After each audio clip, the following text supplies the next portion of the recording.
अस्सलाम वालेकुम। मुबारक चलो मुबारक मुबारक मुबारक तोही मुबारक गोड़ कलमस मुबारक युस कलम हमेशा मे सत रू तम पे बाकी कलमन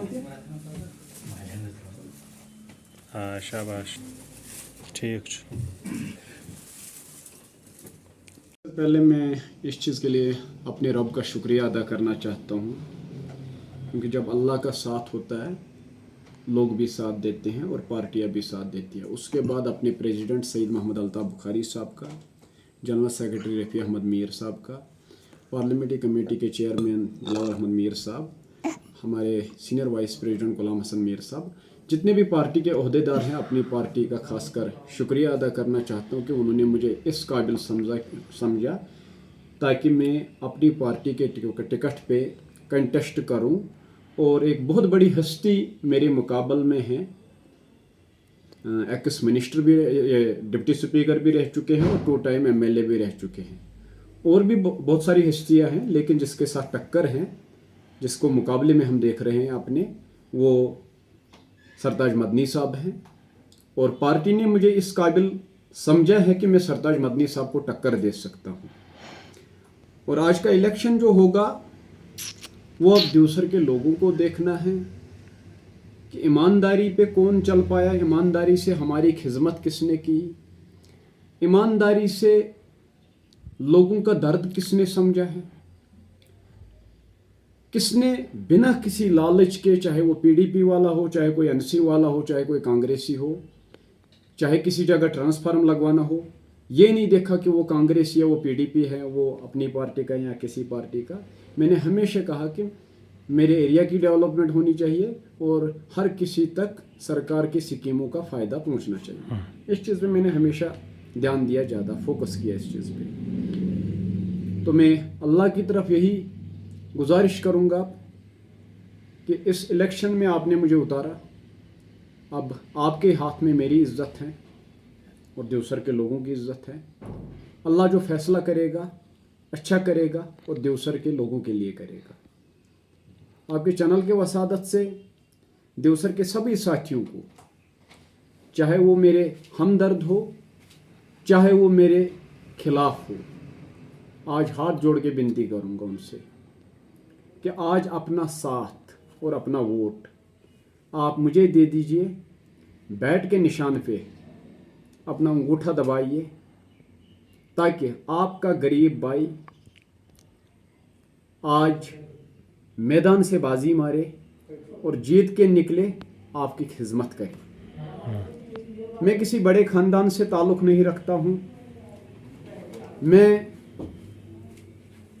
कोई खानदानी सियासतदान नहीं हूँ, मेरा कोई जीजा या साला, बाप या भाई, दादा या कोई और सियासत में नहीं था। जो भी इज्जत आज तक मिली है वो लोगों के वोट से मिली है और मैं उसकी कदर करता हूँ। और इसके साथ साथ यही बोलना चाहता हूँ लोगों को, आज एक अमीर इंसान और गरीब इंसान के बीच में लड़ाई है। मैं ये नहीं कहूँगा मैं किसान हूँ वो पीर है, मैं तबकों को बांटना नहीं चाहूँगा, लेकिन यह बात ज़रूर कहूँगा कि आज मेरे अवाम को फैसला करना है, क्या एक गरीब भाई को, एक गरीब बेटे को एक बार मौका दे के देख लेते हैं, ताकि हम भी देखें हमारे गरीब भाइयों को या गरीब बेटे को खिदमत करनी आती है लोगों की। उस नाम पे मैं वोट मांगूंगा, उस तरीके से मैं कैंपेन चलाऊंगा। मैं हर किसी के घर जाऊंगा, मैं ये नहीं देखूंगा ये PDP वाला है, ये कांग्रेस वाला, ये DAP वाला, ये BJP वाला या कोई और है। मैं हर किसी के घर पे जाऊंगा और खासकर मैं आपको चौंका देने वाली बात कहूंगा कि मैं सरताज मदनी साहब से भी कहूंगा कि आज अपना वोट आप मुझे दे दीजिए। आपने 2 चांस ले लिए, आज अपने बेटे को मौका दे दीजिए। जितने भी लीडर होंगे देवसर कॉन्स्टिट्यूंसी में, मैं उनसे भी गुजारिश करता हूं कि आज एक गरीब भाई को, गरीब बेटे को मौका दे दीजिए। आज अपना वोट भी आप मुझे दे दीजिए। मैनिफेस्टो सोशल मीडिया पे भी इस टाइम अवेलेबल है और प्रेस कॉन्फ्रेंस भी हो चुकी है। सबसे बड़ी बात जो है उसमें वो है आम माफ़ी। जो हमारे बच्चे जेलों में हैं, जो हमारे बच्चे या हमारे भाई out of UT, out of state जो जेलों में हैं, चाहे वो राजस्थान, चाहे वो हरियाणा, चाहे वो कोट बिलवा, चाहे वो यूपी, किसी भी जगह पर है, हमने अपने मैनिफेस्टो में एक ही बात रखी है, आम माफ़ी। डैट मीन्स कि अगर किसी से कोई गलती हुई तो हमारा फ़र्ज़ बनता हम इसको आम इंसान की तरह एक बार मौका दे ज़िंदगी बसर करने। तो उसके लिए कोई ज़मानत नहीं है, कोई वकील करने की ज़रूरत नहीं है, सिंपल एक एग्रीमेंट देना है एफिडेविट पे कि मुझसे गलती हुई है, जिसको हम माफ़ीनामा बोलते हैं। वो कोर्ट में अटेस्ट करके सरकार के पास लाएगा और उसको उसी टाइम रिलीज किया जाएगा। वो हमारी पार्टी का मंशूर है और ये आज का नहीं है। जब हमारी पार्टी लॉन्च हुई तब से हमारा ये मंशूर था। बदकिस्मती से कुछ पार्टियों ने आज कॉपी की है इसकी। अब मजम्मत भी हम उसकी नहीं करेंगे, वो उनका आदत है किसी पार्टी की नकल करना। हमने बिजली की बात की, बिजली की जितनी क्राइसिस इस टाइम हमारे यूटी में है, हमारे जिलों में है, हमारे गांवों में है, देहातों में है, उस एंगल से अगर हम देखें तो बिजली का मुद्दा एक बहुत बड़ा मुद्दा है।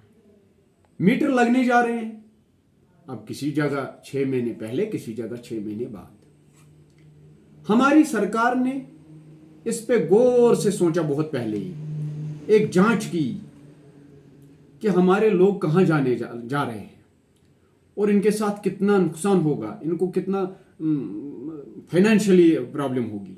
तो हमने उसी टाइम फैसला लिया था, आज से 3-4 साल पहले, कि सर्दियों में आपको 500 यूनिट, गर्मियों में आपको 300 यूनिट फ्री ऑफ कॉस्ट। इसी तरह जो हमारे बुजुर्ग हैं घरों में, उनको एक बेटा कहता है कि जनाब आप उस भाई के साथ रहिए, दूसरा बेटा कहता है नहीं उसके साथ रहिए, और लास्ट में जब नतीजा देखते हैं हम तो वो हमारे बुजुर्ग जो है वो अलग कमरे में बैठते हैं, खुद ही खाना बनाते हैं, खुद ही खाते हैं, क्योंकि वो कमा नहीं सकते, वो बुजुर्ग होते हैं, लास्ट स्टेज पे होते हैं। उस चीज को देखते हुए हमारी पार्टी ने फैसला लिया इनकी पेंशन जो है बढ़ाकर 1000 से 5000 करेंगे। जैसे मैंने डीडीसी में किया, डोर टू डोर हमने कैंपेन चलाई, मैं आज भी डोर टू डोर कैंपेन चलाऊंगा और पैदल मार्च भी करूंगा। मेरी अपने कॉन्स्टिट्यूंसी के लोगों से गुजारिश यही है, जैसे ही हम पैदल मार्च शुरू करेंगे, एडमिनिस्ट्रेशन से परमिशन मिलेगी, उसके बाद आप लोग जहां से भी होंगे हमारे कॉन्स्टिट्यूंसी के, आप कोशिश कीजिए उस यात्रा में जुड़ने के लिए, उस पैदल मार्च में जुड़ने के लिए। इलेक्शन मेरा नहीं है, इलेक्शन मेरे कॉन्स्टिट्यूंसी के लोगों का है, उन गरीब तबके का है जिनकी बात कोई सुनता नहीं था, जिनसे वोट लिया जाता था और बाद में उनके लिए गेट नहीं खुलता था। मुझे रोना आता है सुहेल साहब, जब मैं देखता था आप जैसा जवान या मेरे जैसा जवान जो गरीब तबके से आता है, गरीब फैमिली से आता है, हमसे जब वोट लिया जाता, और जब एमएलए साहबों के पास हम जाते थे, बोलते थे घर में अब कोई बुजुर्ग नहीं है उसको भेजो, आप क्या बात करोगे। भाई जिस टाइम आपने हमसे वोट लिया था तब आपने नहीं बोला कि आपके बुजुर्ग को भेजो, तब तो जवानों से नारे लगवाते हो, जवानों से पोस्टर लगवाते हो, और जब खाने पीने का मसला हो, क्योंकि जवान जज्बाती होता है, जवान का खून गर्म होता है, अब जब जवान से आप 1-2 लाख रुपए मांगोगे तो जवान तो बोलेगा जनाब मैंने इसी चीज के लिए वोट दिया था। और बुजुर्ग थोड़ा नरम एंगल में होता है, वो सोचता है कि अगर मैं इससे वापस कुछ बोलूं शायद ये मुझे कोई फिजिकली नुकसान या फाइनेंशियली नुकसान ना पहुंचाए।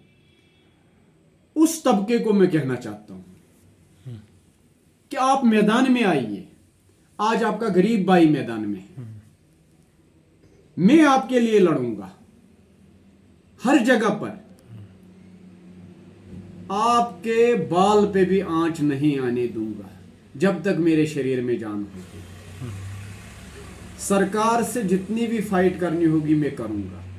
मेरी यही गुजारिश है जम्मू कश्मीर के अवाम से भी, आज आप अपनी पार्टी को मजबूत कीजिए। जितना आप अपनी पार्टी को मजबूत करोगे उतना अपनी पार्टी आपके लिए सोचेगी।